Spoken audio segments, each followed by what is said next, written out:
All right. Hey, Kev, how's it going? Oh, I'm enjoying this cold front. It's great. Yeah, as it relatively speaking, cold front, yeah, for sure. Exactly. Yeah. Yeah. All right. Well, looking forward to getting into this first section after the introduction in Render Under Caesar by John Dominick Crossan. This one, which is mostly covering the vision of the relationship between Rome and Jewish and especially the Jewish Christian movement, a little bit with how does like politics relate to the religiosity of Jews. Famously, Jewishness is like both a political reality, sort of an ethnicity with particular borders at this time, although the Jewish diaspora was already there, but it was also a religion at the time. So the ability of Jews, to do certain Roman, what we would call nowadays religious activities, what the Romans would have thought of as just merely political activities. Well, we'll worship and offer obeisance or something like that, sacrifice at the altar of Caesar. And actually, this is you can almost see that this causes the first real separation between politics and religion. This is a thesis actually of a professor at the University of Chicago, Jonathan Z. Smith, when I was there, that Christianity kind of forces the issue of secularism, almost like politics as being a secular space, because for them, you have to now say, well, we can participate in every aspect of political life accept these like things that we consider to be in violation of our religious faith or whatever. And so here we have somebody in John of Patmos. So this is where in this first section talking about revelations, who was a non-accommodationalist. He was waiting for the coming kingdom, which was a political kingdom, that was going to affect political reality on earth. It was going to be a rule of God, in particular, the rule of and the reign of Christ. But before him, we're going to be talking about Sibylline oracles today. We see that there were many other Jews who, in a very similar fashion, professed the coming just of um, God on the throne in Israel as a political reality where and was going to establish his sort of reign from there in the guise of a messianic figure, some kind of a Davidic ruler who was going to politically and religiously rule in that area. But you can see that the differentiation that gets forced here is like we can be in Rome as long as Rome is a secular space where we can still like participate Mm, in the political civic aspects, separate that out, but we can't participate in what gets considered to be the religious aspects. So we can't be a part of this cult of the emperor, so that we can't make sacrifice at the you know to the emperor as God or anything like that. But also Josephus later on trying to convince the Roman authorities. Probably, you can see Luke and Acts in this way, which is the second secular book, which we'll cover next time, trying to convince the Roman authorities that just because we can't participate in this way doesn't mean we're seditious, isn't a danger to Rome. Like we can still be a part of Rome, but we just are going to exclude ourselves from these activities, and whatever. And then I guess the idea here for John of Patmos though is like and the reason why it's all in code is because it's like no, like that we're not Rome's going to be leveled to the ground. Like the coming mm, kingdom means that Rome is this is not an accommodationalist vision at all. This is yeah. like God, Jesus in particular, is going to come with his the mouth with the sword in it and level you all. And Yeah. God's going to unleash his four Yeah. riders, and they're going to release war and plague and just wipe out a fourth of the population. And then this is going to make the sort of space for the coming kingdom or whatever. So. Yeah. Yeah. It's chapter one. God shall overcome someday.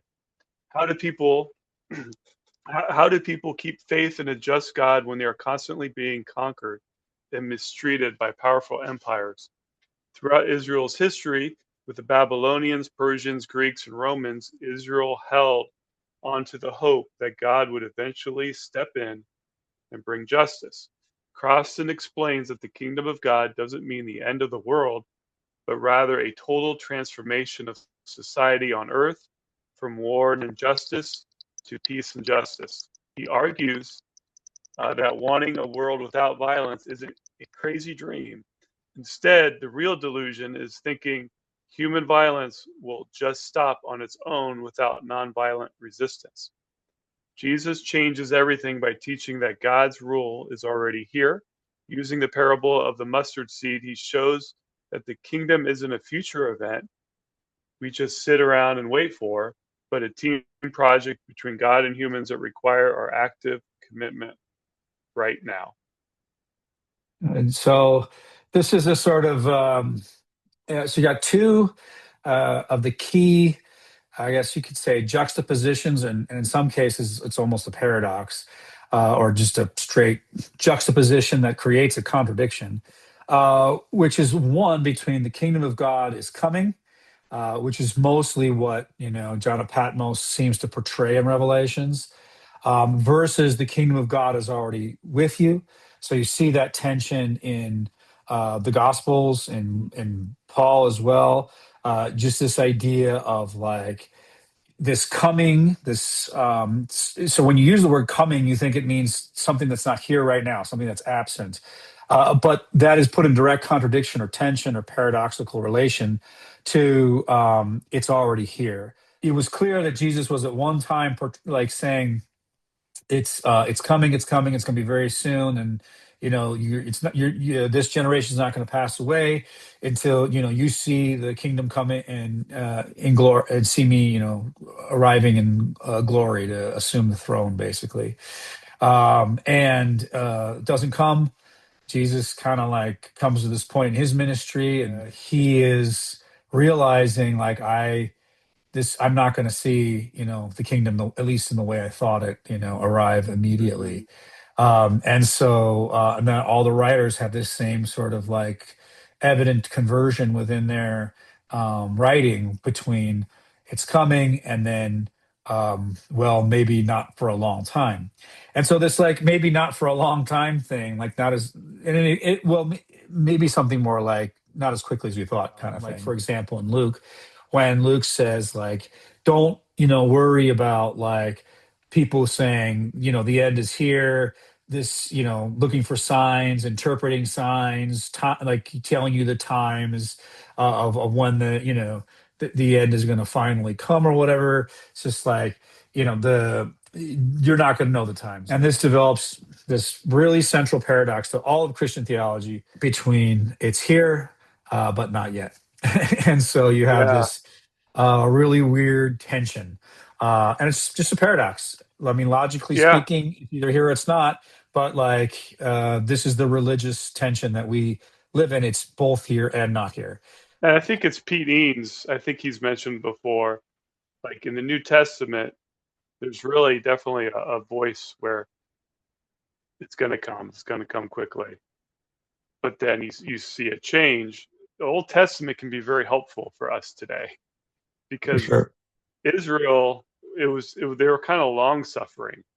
Like they had Hmm. the long view of things.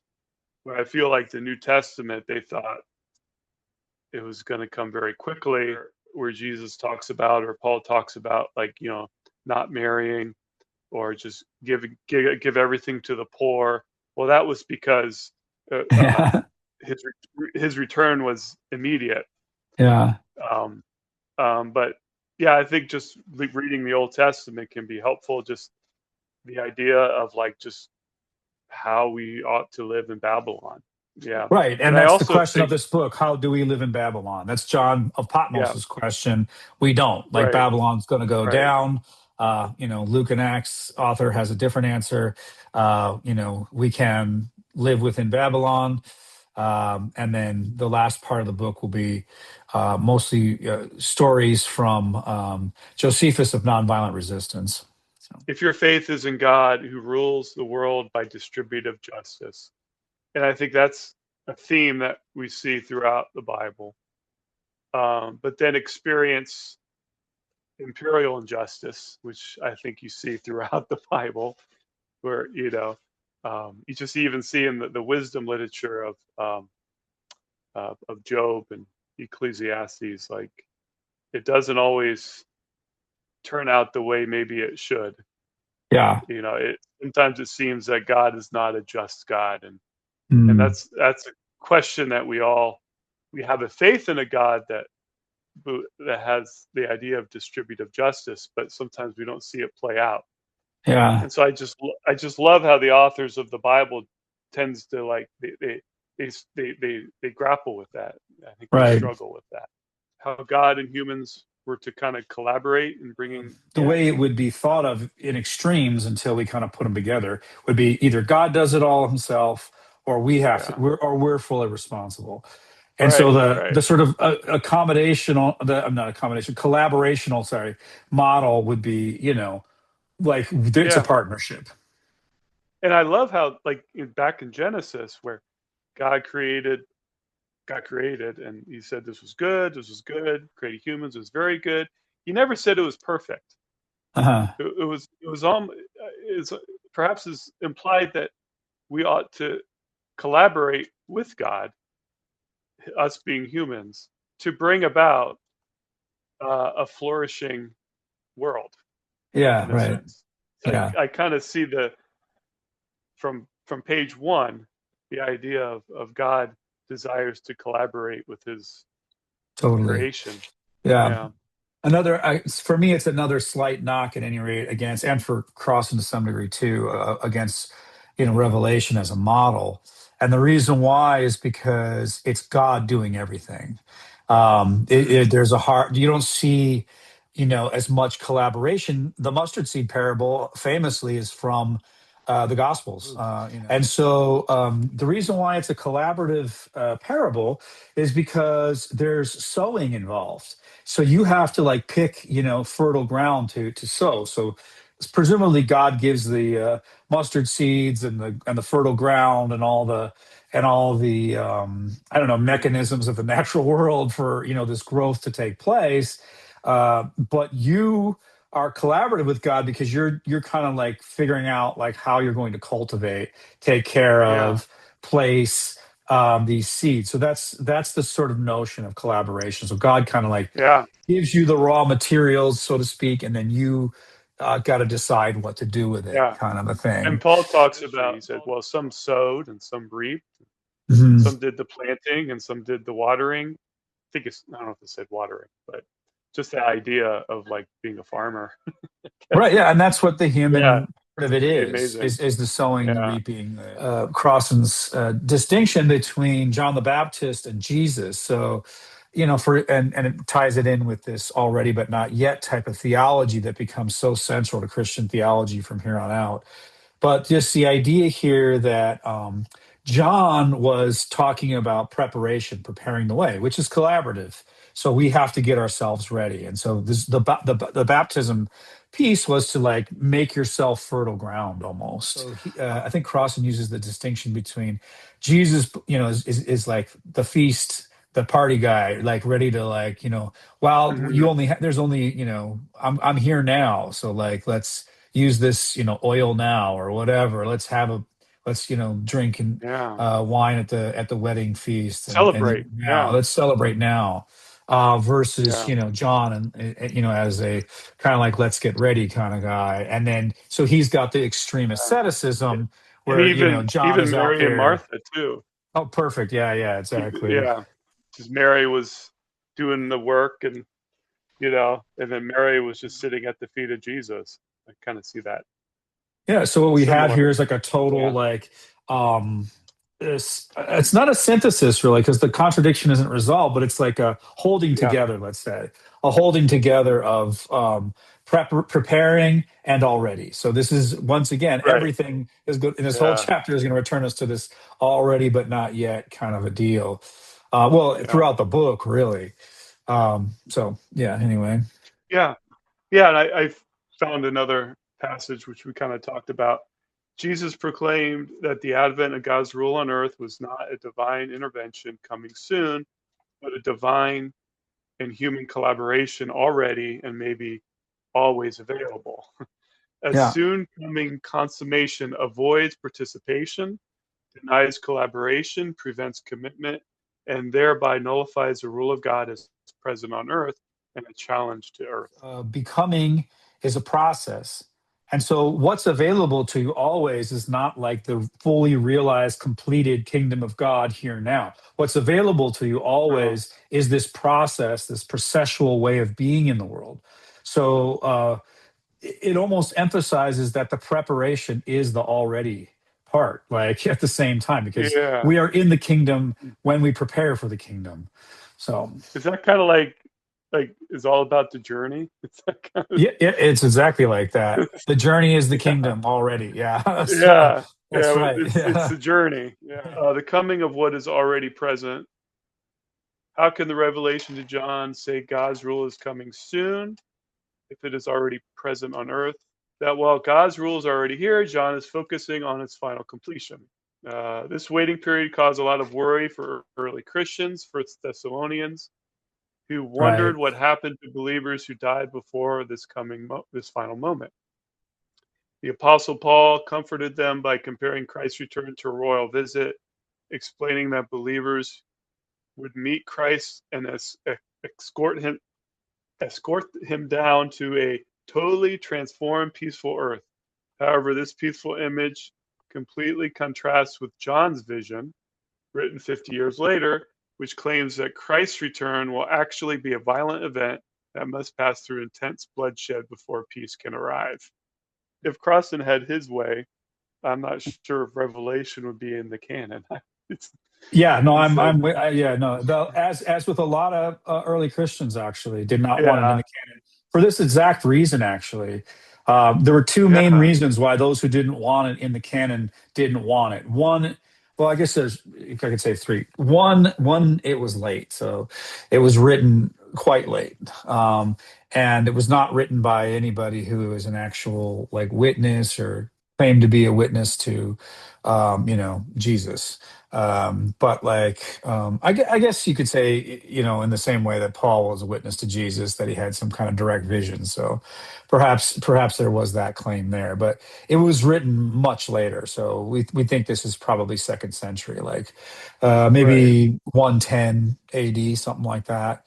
yeah, yeah, Right in there. We don't know for sure.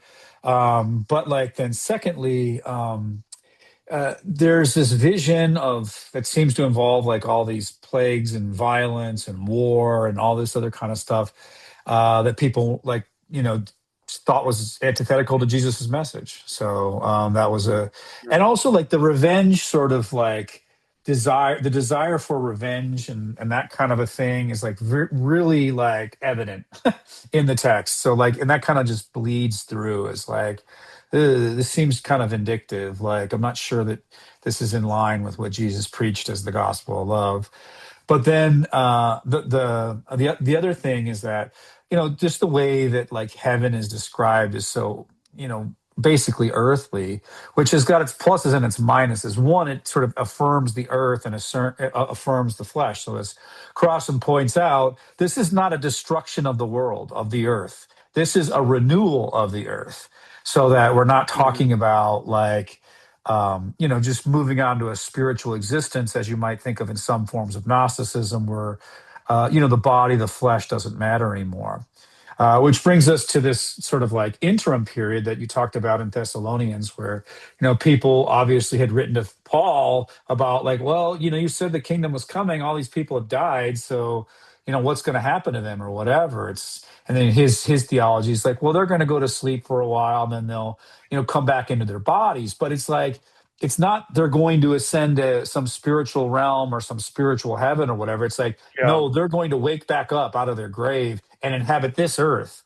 So, yeah, like, so John of Patmos does preserve that in Revelations, but to many people's chagrin, I guess it just seems too earthly because it's like, this great wedding feast basically is the way heaven is described. Like overflowing earthly delights, basically, paradise, according to the flesh. Hmm.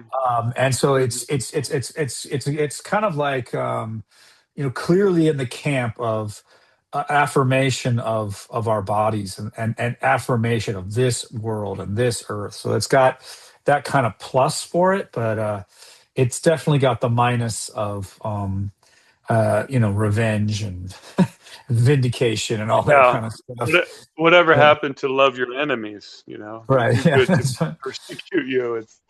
Yeah. It's kind of and even like I think Martin Luther was opposed to kind of removing it. I mean, so there seemed to be an openness of what is and was not canon, even 1,500 years later. Well, yeah, Luther, Yeah. yes, questioned Revelation, although he used it to call the Pope the whore of Yeah. Babylon. But yeah, famously he wanted James out of there too. So Right. anything, I mean, but other things besides, but anything, or Hebrews also, because both James and Hebrews seem to be related to these Jewish Christian communities that, like, sometimes are associated with the Ebionites or the Nazarenes, who were like from the original, you know, Jerusalem community, James's community, James, the brother of Jesus. Although we know pretty much that James himself, the brother of Jesus, didn't write that gospel. The writer of it,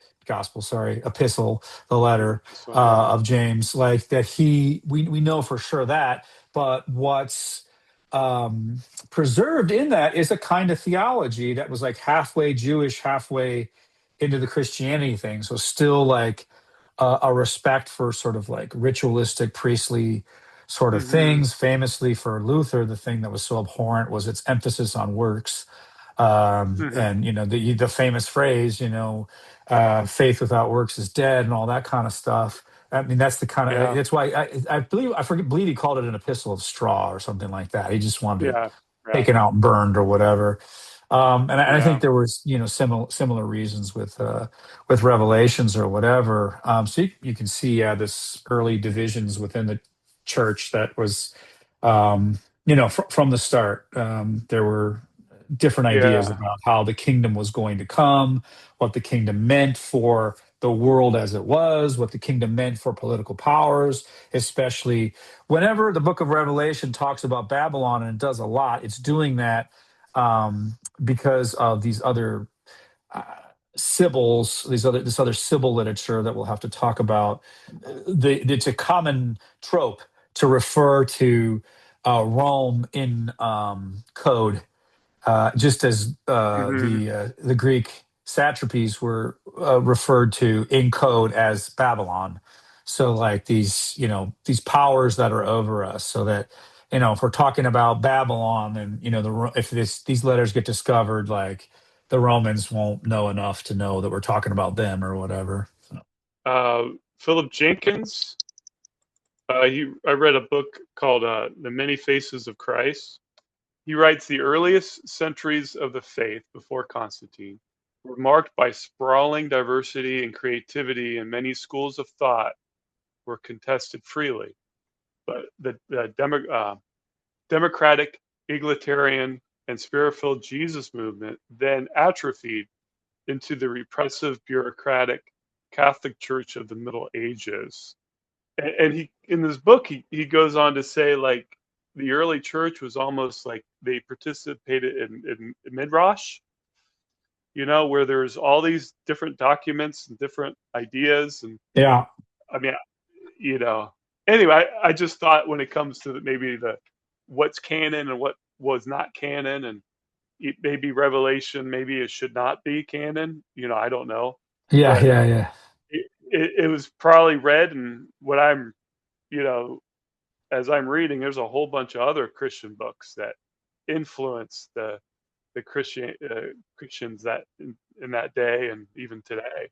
yeah. Um, So I take so Elaine Pagels. She's a Gnostic scholar, a scholar of Gnosticism, and her attitude is like it should all been canon because of the midrashic point you just made, which is like yeah, in midrash you have many voices talking to each other, and so her belief was, yeah, include like the Gospel of Thomas, include, even all the way up to Judas and all these other kind of things, because what we want to have, and what seemed to be, so if you look at like the Babylonian Talmud, for example, it just seemed to be a collection of different opinions that they just put together, which is kind of what the Bible is anyways. I mean, o- Hmm. obviously, it just turns out that they made a kind of arbitrary cutoff where there was a lot of people that not only wanted John of Patmos out of there, they wanted the Gospel of John out of there because they thought it was too Gnostic, and too Yeah. like bodily denying, and too like had too high of a Christology and all this kind of stuff.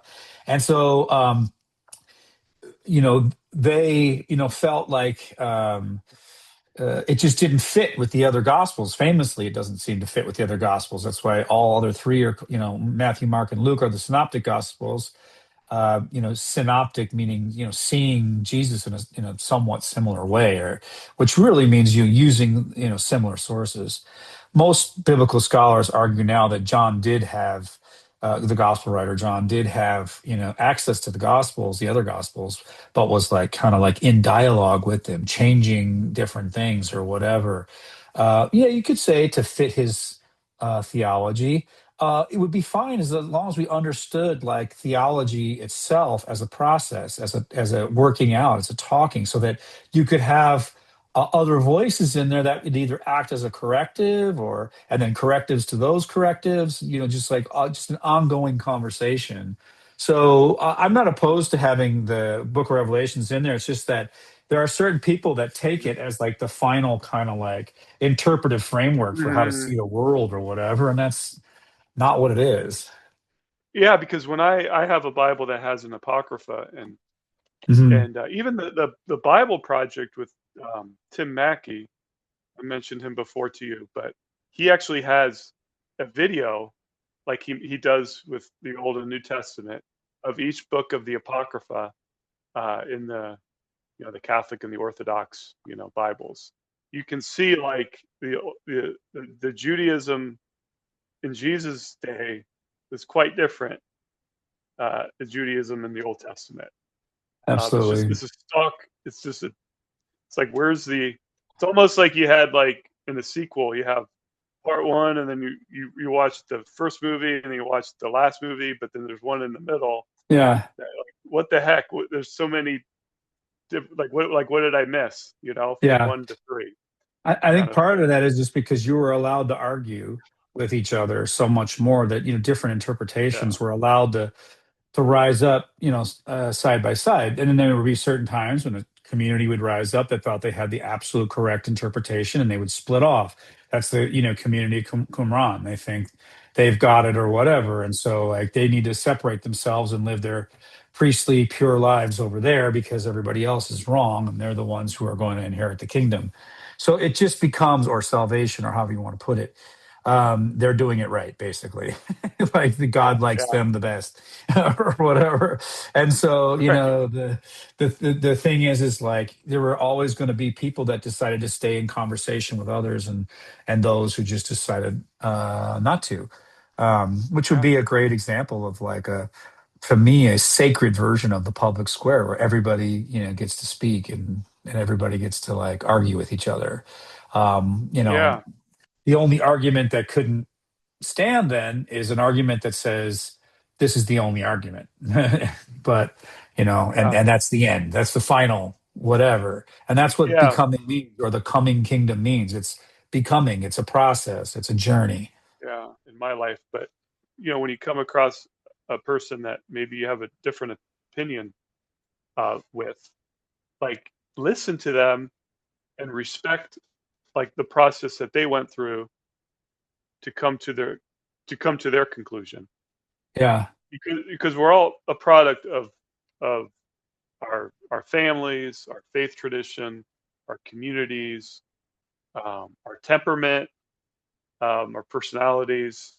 Yeah. It's all of that. You might not agree with the conclusion, but at least respect that process Yeah. of how they got there. And I think we'd be a better society if we did that. Mhm. Um, and an example for me would be like reading Hillbilly Elegy by J.D. Mm. Vance, Yeah. when when J.D. Vance was telling people that Trump was America's Hitler, but he's he's Yeah. different now.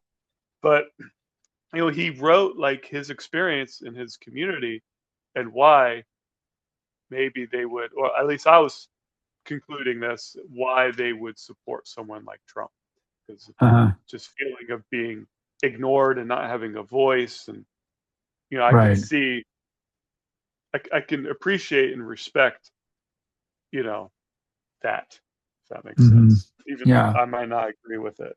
Yeah. But And having multiple books in the Bible, having multiple perspectives, allows you to do that. Whereas, yeah, like, there are like one of the more famous Gnostic movements, the Marcionites. Marcion, eliminated everything except, like, I think Luke, or yeah, because he just didn't want those multiple perspectives. But even within a single gospel, you get multiple perspectives on Jesus. So there's this transformation in most of the gospels between Jesus preaching like a coming political reign within this generation, and then preaching a more spiritual, was certainly with bodily, physical, political, implications, but something that was more of a working out over time and a process than like this immediate thing. That there seems to be that shift in perspective even within the portrayal of Jesus himself in the oh gospel. yeah, So, like, just yeah, always proposing this yeah, idea that, like, allow yourself to change according to like new sets of circumstances or yeah, new arguments or new yeah. ideas. Okay. Chapter 3, the once and future beast. John uses the mysterious number 666 to symbolize the Roman Empire, specifically linking it to the cruel Emperor Nero. After Nero died, a popular legend spread that he wasn't actually dead, but was hiding out and planning a massive future return to destroy Rome. Found this interesting. While most people feared or celebrated this myth, John uses the slain yet alive legend of Nero as a model to explain a much deeper Christian concept, the return of Jesus, the Lamb who was slain yet is alive, coming to defeat evil. Even though historical records don't show a massive slaughter of Christians happening at that exact time, John uses this intense imagery of divine vengeance to show God completely destroying the spiritual evil of the Roman Empire to set up a new just world.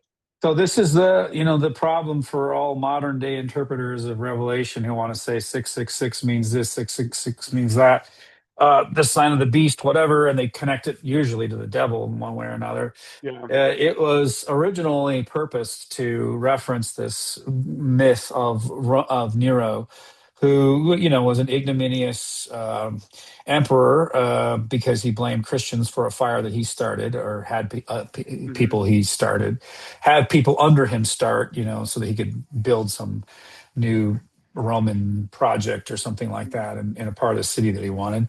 And then, so pretty ignominious, but like a weird sort of development came up because of internal um, tension within the Roman Empire. Famously, there's like a bunch of emperors, like really close, one on the heels of the other.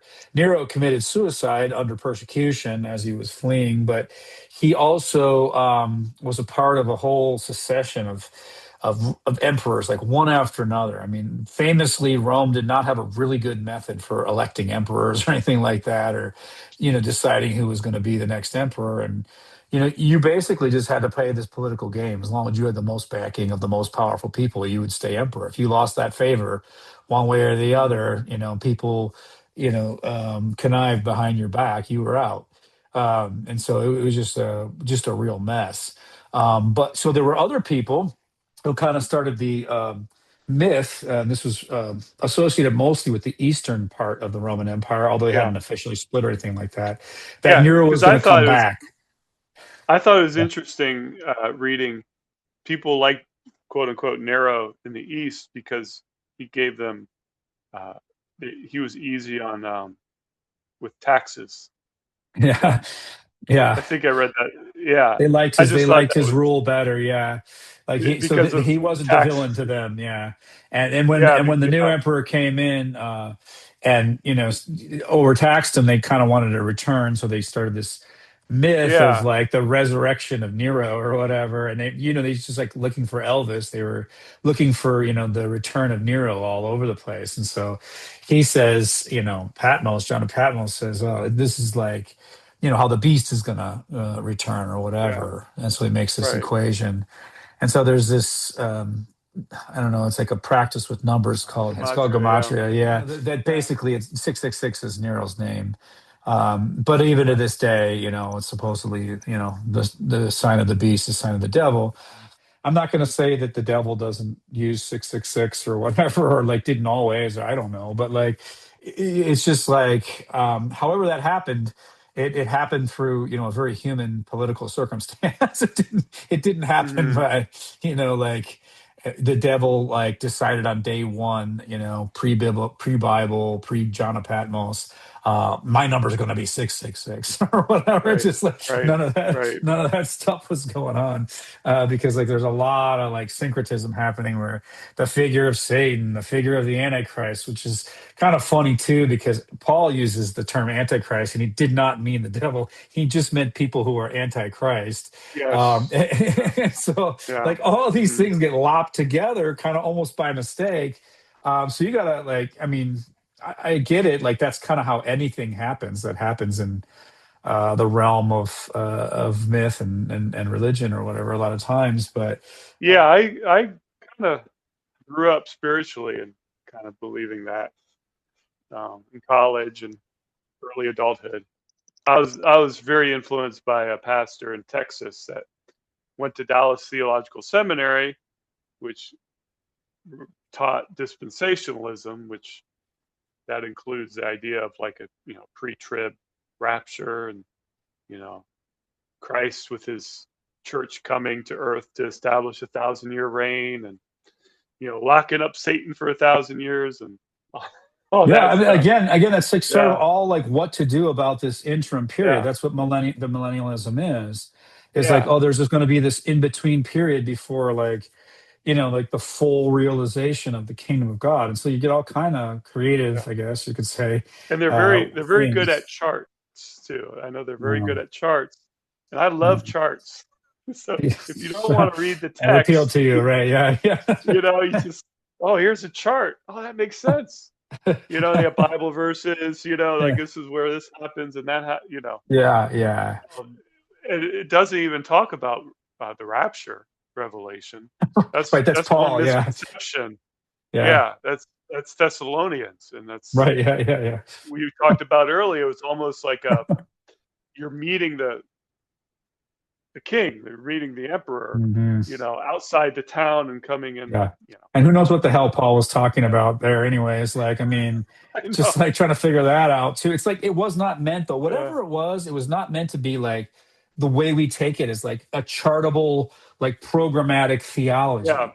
It was meant to yeah, be yeah. imagistic, like whenever you're talking about spiritual reality, you have to talk about it metaphorically. So, you can't Mm, like have literal spiritual realms or whatever, because they can be real as real can be. But like, and I believe Paul's vision was, I believe John of Patmos's vision was.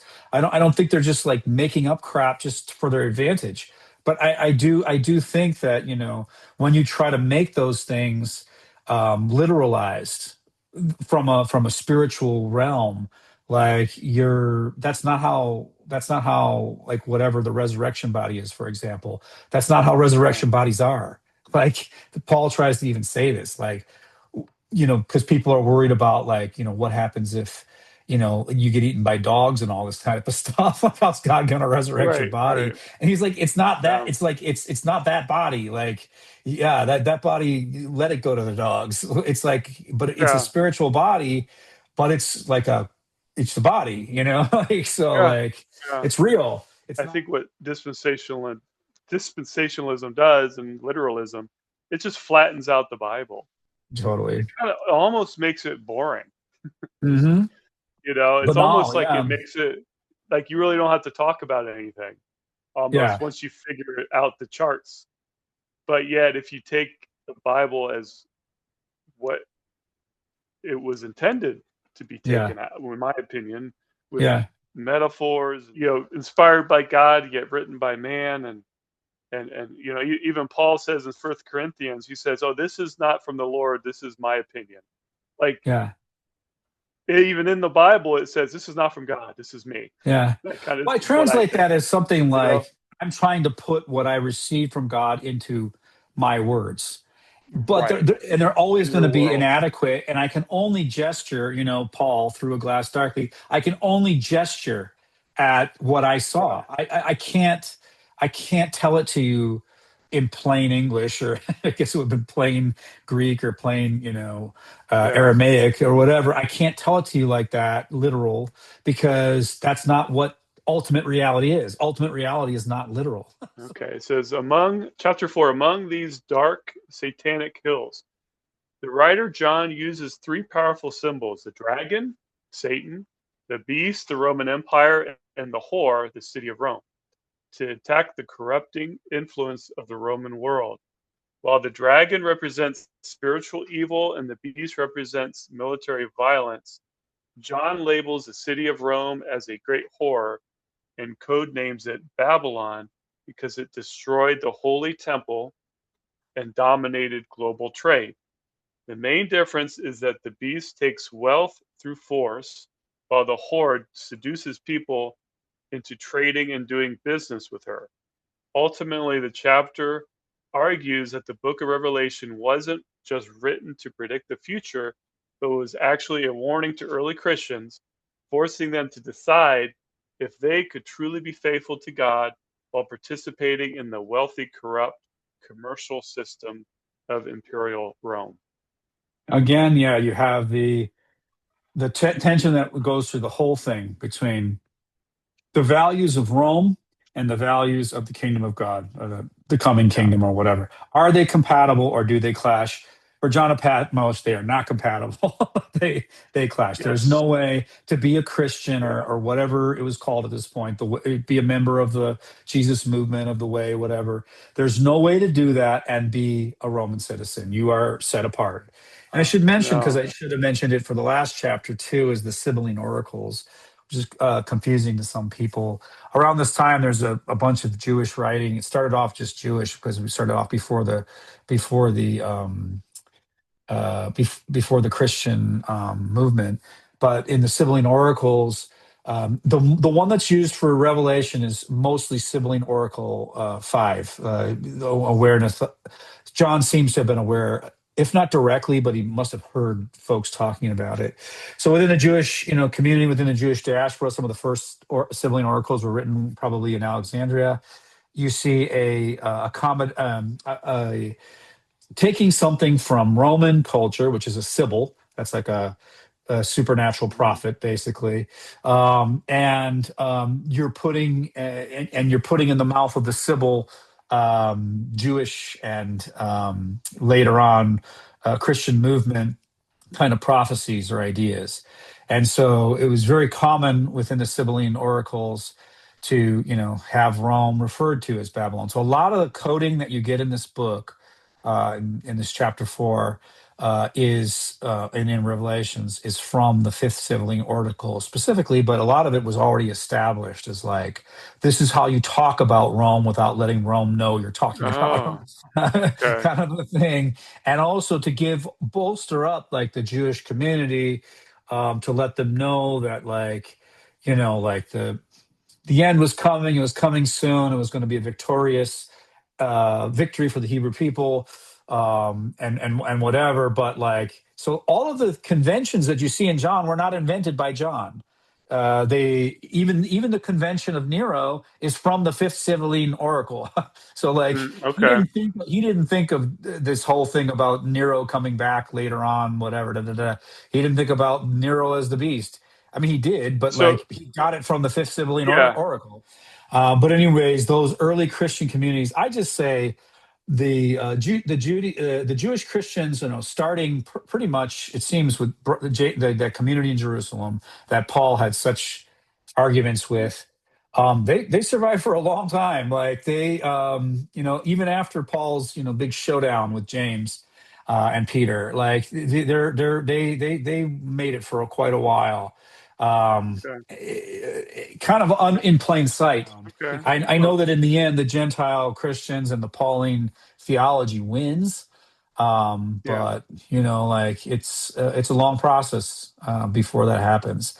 And there are many people who Yeah. would say that there are many like people who call themselves Messianic Jews today or Jews for Jesus consider themselves to be that, consider themselves to be in Right. line with the original Jewish Christians. So Um, here's what James yeah. Tabor says that was really really cleared things up for me. At least this is me paraphrasing in my crappy understanding, but because it's a hard Yeah. argument.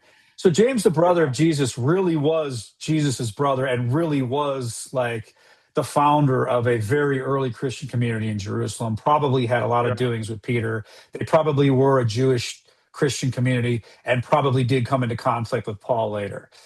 So all those other things are possible, but he definitely did not write the epistle. It was a But community. it, Yeah. it was written by a community that saw themselves in Yeah. line with James's community later on. Paul was probably trying to stop that whole line of thinking.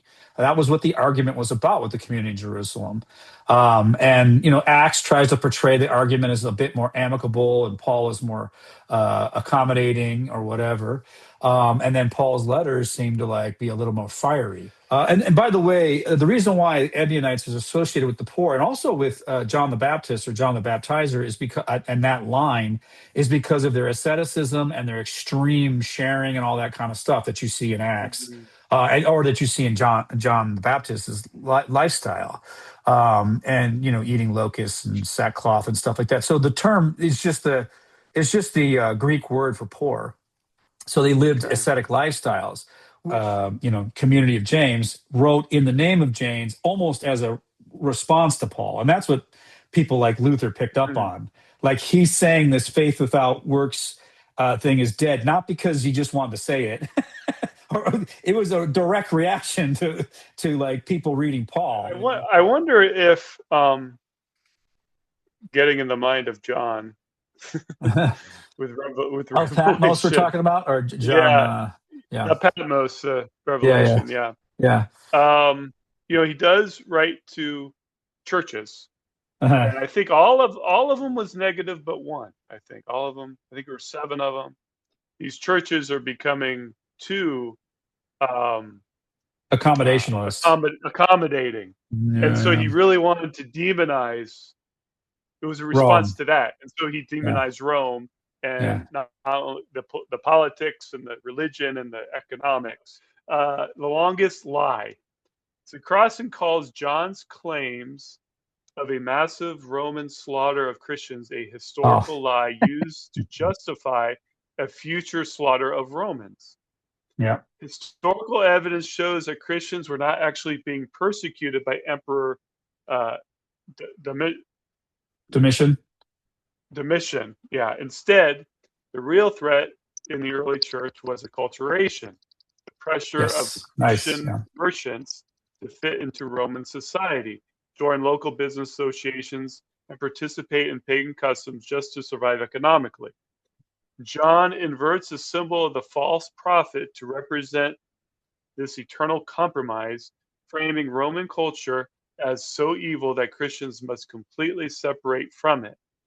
Ultimately, Crossan argues that the book of Revelation replaces the real gospel of a nonviolent Jesus with a message of total destruction, using fake history to scare early Christians away Yeah. from blending into the Roman world. When I was born, I was born and raised Catholic. I, went to Catholic school, and we were taught about Christian martyrs. Like I think a lot of Christians were, and I mean the Mhm. term martyr means witness, and like there are these reports of like people being converted to Christianity because of the martyrs, because they, like how could this not be a Yeah. real thing if like these people were willing to die for it and that kind of a thing, and and so like you get all these sayings like the blood of the saints is the building blocks of the kingdom of God or whatever.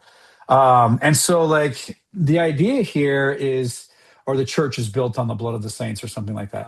That Well, was really overemphasized. So there were persecutions, mhm. not at the time of John though. interestingly. Hmm. Most of them Yeah. happened later than John, the bigger ones. And just under particular Roman emperors. It was not a Roman-wide Right. thing at all. And In general, geographical. Yeah. that's right. In Yeah. general, if a Roman what are they called, legate or whatever, the guy showed up in one of the Roman provinces and wrote to the emperor like, what should I do about Christians? They would generally say, don't bother with them, like unless they become a problem. And Hmm. so there were certain overzealous legates and who would show up in a place and be like, didn't really know what Christians were and like heard this and like, according to, some of the sources, some of the people within the communities would say, oh, these Christians are troublemakers, whatever. And then they would kind of be like, okay, we gotta, so there would be some persecutions, So like, but you get the impression, like at least I did in my Catholic education, that there was like widespread, slaughter of Christian martyrs or whatever. And also a lot of the early church fathers, Polycarp, Ignatius of Antioch, were Christian martyrs. But they were Yeah. after John of Patmos, Yeah. going in. Yeah. So like those guys we all knew about, but that was not a widespread thing. Fake history has done a lot for a lot of people. This is where conspiracies actually do accomplish things. There's a huge argument to be made that the American Revolution was basically a fake conspiracy, like telling Americans that they were going to be enslaved by the British and all the rest of this kind of stuff, and they were able to Yeah. get us Yeah. found a country on it. But anyway, I heard someone said this. I was listening to it. He said Satan is the greatest conspiracy theory ever. yeah, Yeah, I but remember I mentioned Tim Mackey earlier.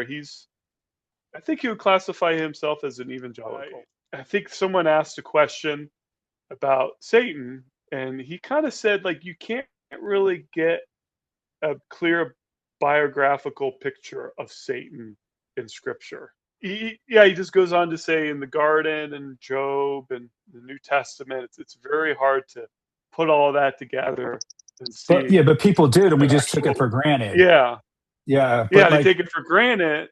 yeah, Yeah, we're Satan in the Satan, I guess is how you yeah, pronounce it. I don't know. In the yeah. book of Job, he was kind of part of God's Heavenly counsel. uh, yeah, council, He was just hanging and out with he God. was Yeah. yeah, and he was just being like And they're just a having a prosecuting conversation attorney. like, yeah, Right. like, have you Yeah. considered, and God says to Satan, like, have you considered, Correct. Job, like he's so righteous or whatever. Yeah. And Yeah. that's one statement to Satan is what Satan is what sicks Satan onto Job and makes all the crappy things happen. So really God is the cause of Yeah. everything that befalls And Job. it's a really great question. Like, do we bless God when things are good? Like, is our is their love of God real? And sometimes you don't really even know until you go through You the go through the trials test, see if, yeah, that's and right. tests, like, even like in a marriage. Like, it's all great on wedding day and wedding night and Yeah. honeymoon, but Yeah. yet it's tested when you're like you live your life and you go And it's through some almost like hardship. this, like, and this goes to the already but not yet thing. So you're already in love with each other, when you're married, hopefully, at any rate. But like, but not yet. And so what Yeah. happens via the test is um you realize the processual becoming nature of your love. So that and it's actually in some ways all that trial, all those tests that make the love deeper and deeper and more kind of like asymptotically approaching an agape, a purified or a purer Right. love, because it includes more and more difficulty, more and more difference, Right. more and more adversity, and when a love can include all those things, it's deeper, it's more resilient, it's more profound, all those kind of things. And so this is the way in which a test, suffering, and just our whole conversation right now about it's the journey or whatever. This is like what Yeah. is meant by like already but not yet. Um, Yeah. as being an affirmation of the process. Oh, that's I think that's it. Yep. Oh, that's it. We Oh, we did actually it. we We went knocked through it out the 5 park. chapters. That's a record. Very good. couldn't 5 chapters. remember. Yeah, I wasn't looking at. Cool, that's awesome. All right, Kevin, Alrighty. we did it. Looks great. Yeah. Sounded great. And look forward to next time when we Yeah. talk about Luke and Acts. So, Awesome. We'll see you then. all right. See you then.